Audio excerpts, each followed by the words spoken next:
चुनाव आयोग जो कि भारतीय संविधान के भाग 15 के अनुच्छेद 324 से 329 के अंतर्गत आता है। अर्थात अनुच्छेद 324 से 329 के बीच में चुनाव आयोग किस प्रकार से कार्य करेगा उसके बारे में दिया गया है। तो आर्टिकल 324 यह बताता है कि चुनाव आयोग निष्पक्ष ईमानदार निर्वाचन कराएगा तथा निरीक्षण और नियंत्रण का कार्य करेगा।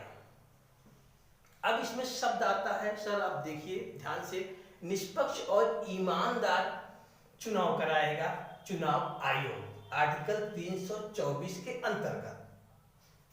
तो किस प्रकार से निष्पक्ष कराएगा? इसके पहले जो चुनाव आयुक्तों की नियुक्ति होती थी वह कॉलेजियम प्रणाली से होती थी, अर्थात उसमें CJI chief justice of India होता था, भारत का प्रधानमंत्री होता था और एक विपक्ष का नेता होता था।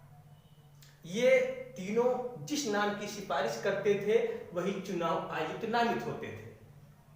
किंतु अब दिसंबर 2023 में एनडीए गवर्नमेंट द्वारा एक बिल पेश किया गया लोकसभा में, लोकसभा से पास हो गया, राज्यसभा गया, राज्यसभा से भी पास हो गया, क्योंकि दोनों सदनों में मौजूदा स्थिति में एनडीए गवर्नमेंट की बहुमत है। ऐसी अवस्था में फिर बिल राष्ट्रपति द्वारा संस्तुत भी हो गया और अब वह एक कानून का रूप धारण कर लिया है। अब इसमें जब चीफ जस्टिस ऑफ इंडिया को बाहर कर दिया गया है और वहां पर क्या कर दिया गया है, एक कैबिनेट स्तर के मंत्री को सम्मिलित किया गया है, अर्थात भारत का प्रधानमंत्री होगा, उनका ही एक कैबिनेट स्तर का मंत्री होगा जिसमें उन्होंने अमित शाह को लिया है। दूसरा विपक्ष का नेता होगा, विपक्ष के नेता इस समय उसमें अधीर रंजन चौधरी हैं। अब जो नए सिस्टम से चुनाव आयुक्त नामित किए गए हैं ज्ञानेश कुमार और एस संधू तथा राजीव कुमार मुख्य चुनाव आयुक्त हैं। जो ज्ञानेश कुमार और एस संधू चुनाव आयुक्त नामित किए गए हैं, इस नए सिस्टम से इस पर अधीर रंजन चौधरी ने प्रश्नवाचक चिन्ह लगाया है और प्रश्नवाचक चिन्ह लगना भी चाहिए, क्योंकि जो भी निर्णय होता है संसद में वह बहुमत से होता है और इस समिति में मौजूदा सरकार का बहुमत है। अधीर रंजन चौधरी तो सिर्फ नाम मात्र के नामित किए गए हैं विपक्ष के नेता के रूप में। इसके पहले की स्थिति को थोड़ा हम समझ लेते हैं तो इसको समझने में आसानी होगी। इसके पहले जो मुख्य चुनाव आयुक्त थे वह राजीव कुमार थे तथा जो उनके सहायक थे अरुण कुमार गोयल चुनाव आयुक्त थे और अनूप चंद्र पांडे भी चुनाव आयुक्त थे। ये तीन सदस्यों का एक पैनल था। किंतु मित्रों, अनूप चंद्र पांडे फरवरी में रिटायर हो गए और अरुण चंद्र गोयल ने 9 मार्च को इस्तीफा दे दिया।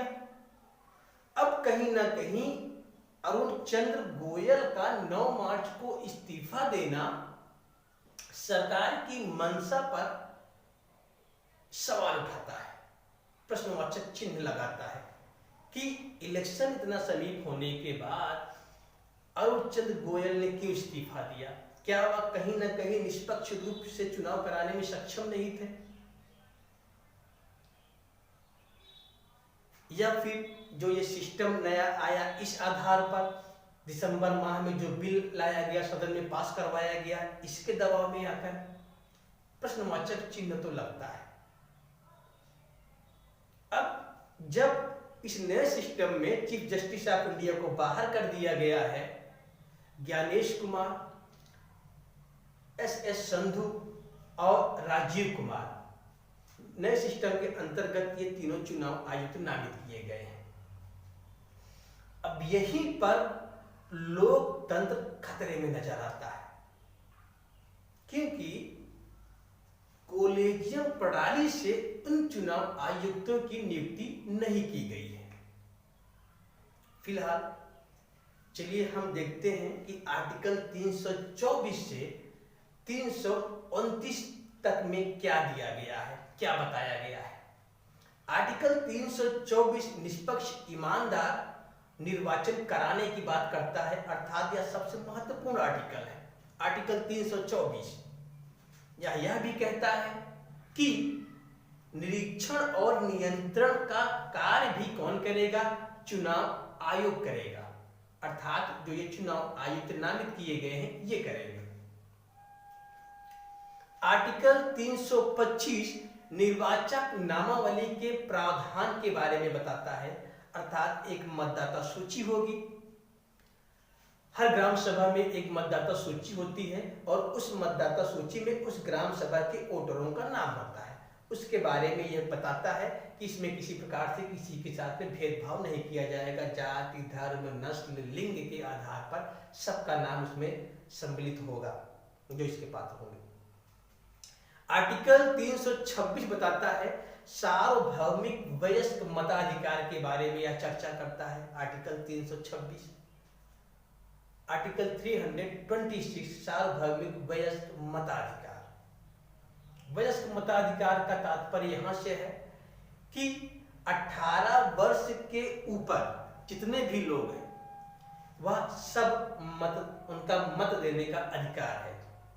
इसके पहले यह आयु 21 वर्ष थी, किंतु 61वें संविधान संशोधन द्वारा सन 1989 में संशोधित करके अब इनकी आयु को घटाकर 18 वर्ष कर दी गई है।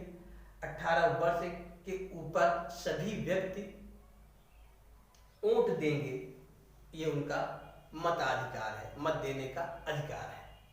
आर्टिकल 327 चुनाव के संबंध में संसद की शक्ति को बताता है, अर्थात वह उन शक्तियों को बताता है कि निर्वाचन क्षेत्र का परिसीमन किस प्रकार से होगा। तथा आर्टिकल 328 विधानमंडल के चुनाव के संबंध में विधानसभा की शक्ति को बताता है। वह आर्टिकल 329 चुनावी मामलों में अदालतों के हस्तक्षेप पर रोक के बारे में चर्चा करता है। तो सर आपने इस लेक्चर में यह समझा कि किस प्रकार से मौजूदा एनडीए गवर्नमेंट ने